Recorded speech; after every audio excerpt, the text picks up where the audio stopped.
Shalom, selamat pagi saudaraku yang dikasih dalam Tuhan. Renungan kita pada pagi hari ini berjudul Kebangkitan Rohani Saya.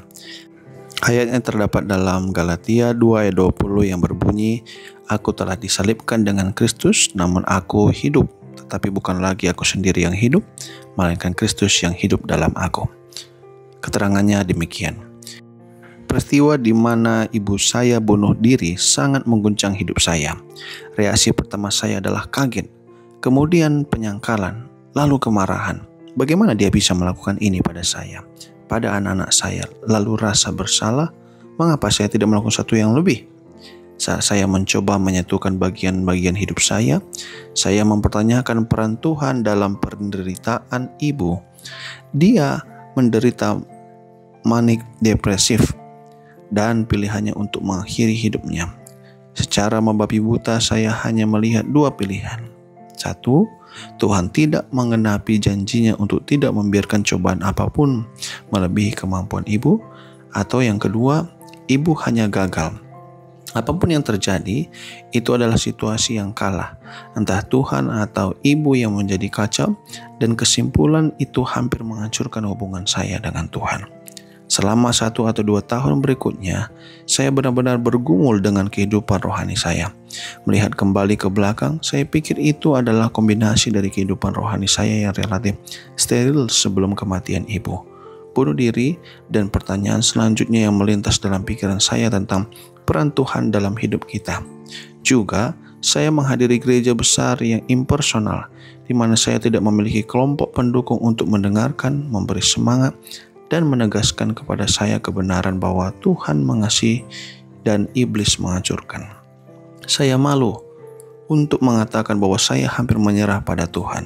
Saya terus ke gereja, tetapi terutama demi anak-anak.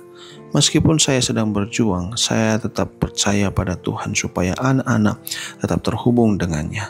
Saya tidak menginginkan mereka bertumbuh dewasa dengan tidak pergi ke gereja karena saya. Sebelum membuat pilihan terakhir untuk melarikan diri dari Tuhan, saya berkomitmen untuk membaca dan menyelidiki kembali Alkitab. Saya membaca buku karya Philip Yancey, Where is God When It Hurts? Itu sangat membantu saya untuk bangun dan mencium aroma mawar.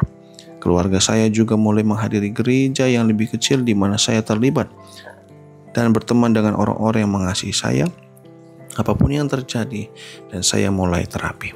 Selama 5 tahun terakhir ini saya benar-benar menjadi hidup kembali secara rohani.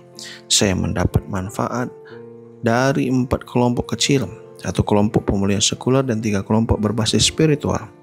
Saya bersuka cita melalui renungan dan doa yang jauh lebih bermakna, dan saya menjadi lebih efektif dalam gereja saya.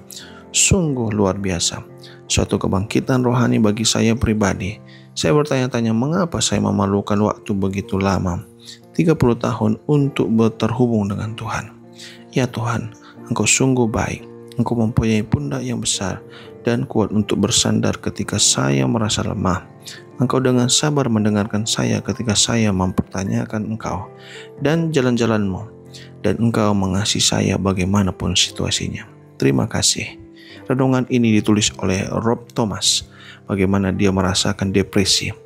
Tetapi saudara, ketika dia membuat pilihan untuk mendekatkan diri kepada Tuhan dengan menghadiri gereja, ibadah-ibadah, itulah sebabnya Tuhan tangkap ia, dan ia pun pada akhirnya berakhir dengan bertumbuh dalam kerohanian. Itulah sebabnya saudara, apapun masalah yang kita hadapi, pilihannya adalah mendekatkan diri kepada Tuhan dan biarkan Kristus hidup dalam diri kita, sehingga Kristus akan menuntun kehidupan kita menjadi jauh lebih baik lagi. Kiranya renungan pada pagi hari ini akan menjadi berkat bagi kita, dan kita pun semakin lebih dekat selalu kepada Tuhan. Tuhan Yesus memberkati kita semua.